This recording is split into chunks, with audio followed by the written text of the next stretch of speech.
Morning everybody, West here.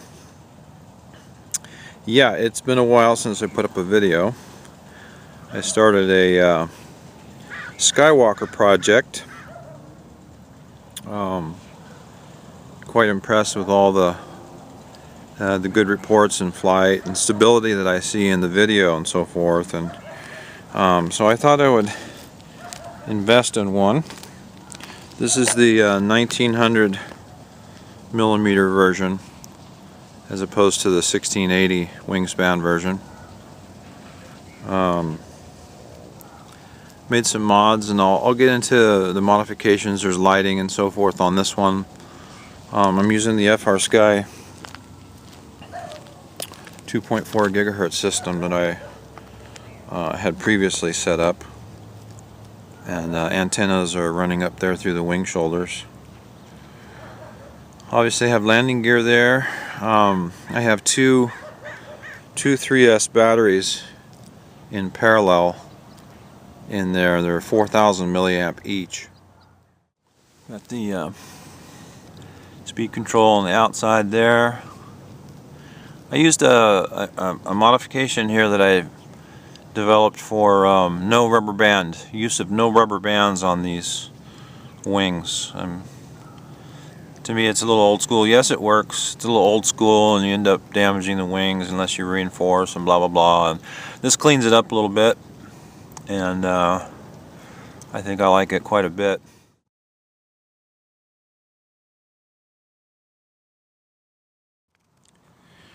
All right, post maiden flight comments.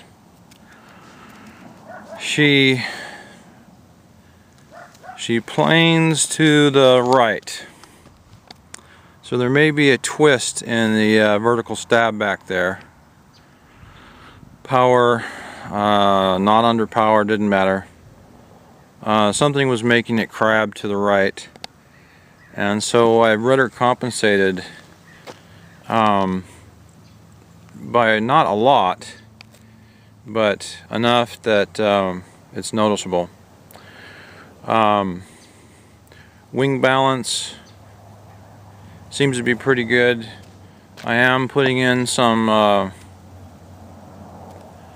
slight trim, and slight trim to the left.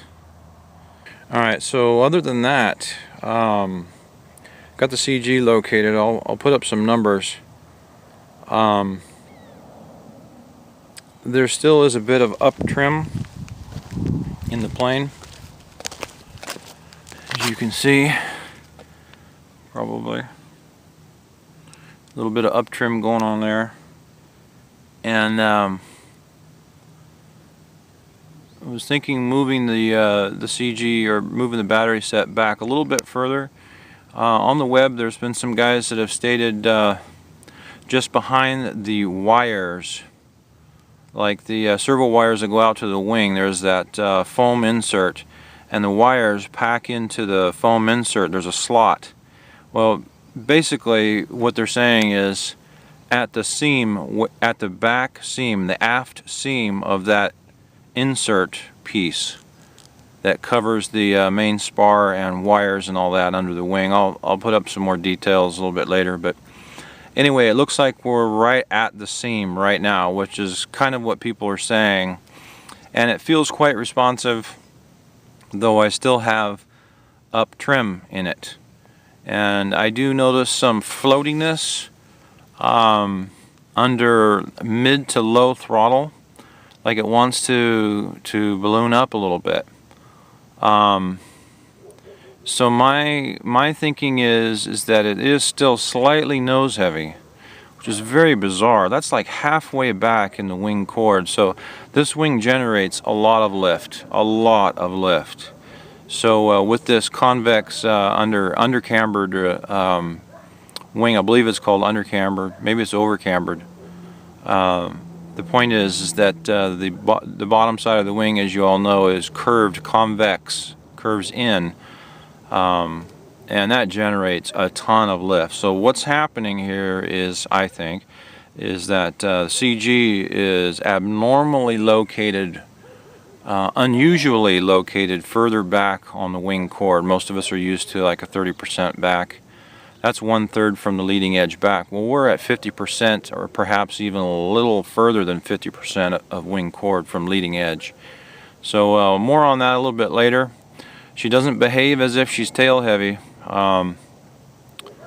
The trim is saying that as well. I didn't do anything to the tail plane as far as changing its incidence angle. I don't even know if there is an incidence angle given to this model at the tail plane. Nose modified the tail vertical stabilizer so that the leading edge of the tail plane drops down a little bit, therefore giving a natural up or greater degree of incidence between the two. I put steerable tail wheel on this, obviously in landing gear, and I think that's just a great way to do it. It's lightweight. Putting in a steerable nose wheel situation with a tricycle would only get in the way unless you put that servo way forward, or if you belly mounted that servo, you know, buried in the foam in the bottom, and the arm and so forth is the tiller arm and everything is outside of the aircraft. Not as clean, a little bit dirty, but this tail dragger arrangement, if you just get used to tail dragging, it's sweet. Couldn't ask for a better feel on the runway, and I've located that landing gear about 1 inch back from the leading edge for a reference there. And the motor is working great. This is a 9/6 prop on, I think I got this from Grayson Hobby, firepower 10, and it's the speed model, so you get a little greater RPM. The actual motor nomenclature is 3536-16. So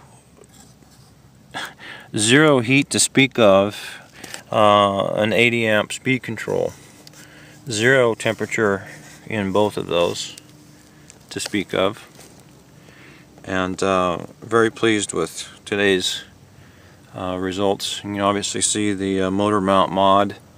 The point of that was for different motors, larger prop. I'll probably put the transmitter here on the tail boom as designed, the video transmitter. I'll give it a go right there, and I'm thinking of locating the GPS possibly here and or here up in the front of the wing.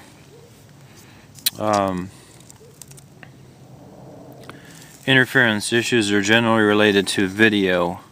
Video will be in the foremost forward position, way up front. So I'm kind of leaning towards this area right here, and it'll be permanently mounted, affixed right there. I'm using the Ruby system a little bit later. Will be installed, and I'll also have a pitot tube out on the wing for airspeed indicated, and we'll go from there. She's flimsy. I mean, she looks wobbly. That tail boom, I mean, there's just a lot of, I'm used to, you know, stout, rigid kind of structure, like the foam board box square tube, or even round. You know, my tubular designs are very rigid, and they perform really well that way. I'm waiting to see what a crosswind situation will be with this, because that's where you'll see some flex in the tail plane, the vertical stab getting pushed around back there. And she does seem to, with the light breeze that I have up there at altitude a little bit, there's a light, very light breeze coming out of the east. There was some crabbing into the wind, or planing into the wind, wanting to turn into the wind. So all in all, an excellent build. I'll get into the details and the mods I did. There's a lot of obvious things going on here, and I'll post this up just as kind of a teaser. see what gives. All right, that's it. Great maiden day. Worked out really well. Oh, I did in excess of 25 minutes, and I kept testing the motor to see if testing the juice by running the throttle up full and seeing the response or the mushiness of it. And at about 25 to 30 minutes, I saw a slight mush in the motor, and had plenty to come in and motor in and land.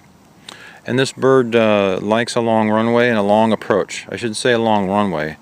A long approach are going to be nicely done, motored in, as opposed to glide and then, you know, deal with ballooning on the runway and bouncing down hard, things like that. Just motor it in and just drive it to the wheels, and it should be good. All right, there you go. West out.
checking motor temp.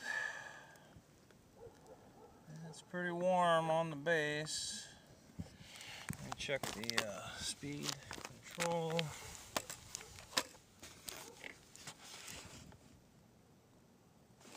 Warm but not hot.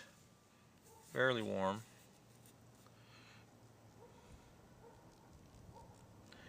Seems like I'm nose heavy.